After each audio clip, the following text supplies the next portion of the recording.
So, and over the years, I've always looked to see what's getting in the way of a person being fully connected to all their capacities, all their feelings, their intelligence, their creativity. And, eventually I came up with a description that I called the ego. Mm-hmm. And that's what the first part of the book is about. It's really kind of laying out a very detailed description of how the ego works, because I think we talk about that word, but we don't really know what it is. It's something.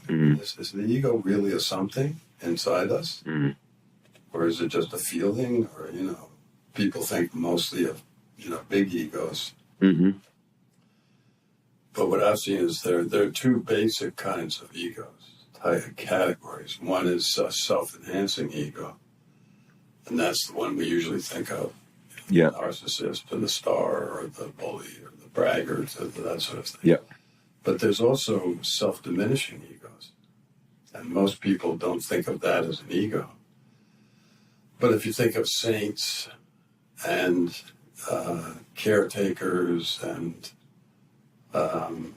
people who are compulsively nice, people pleasers, that's a particular kind of ego. That ego says you must be nice to people all the time. You must never make a disturbance. You must never get angry. You must never have a need. You must never be in conflict. Yeah. Whereas another ego could say you better be the boss, and you better push people around, and you better, etc. So there are different categories, different types. Yeah. And it's, in my experience, it's that place that you're talking about that causes the conflict. That causes when those two types of ego are up against each other. Well, that's where it gets confusing. Yes, yeah. But the good news is we're not our egos.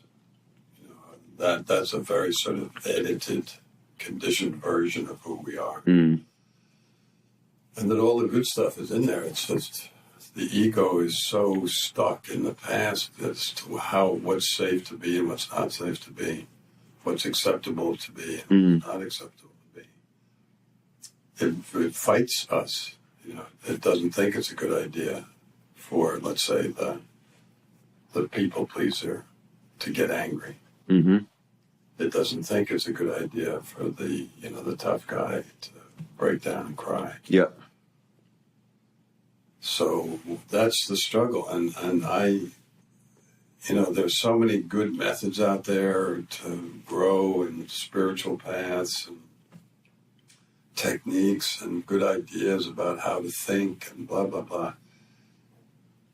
If we could just absorb that stuff and use it, we'd all be enlightened. So I'm always like, well, what's the problem? What's holding us back? So the book is really I'm trying to help people be a little bit more compassionate about their change process, because they have an inner force, and most often it's an inner enemy that's dedicated for me to not change. Okay. And it's active. Yeah. It's active. It's not passive.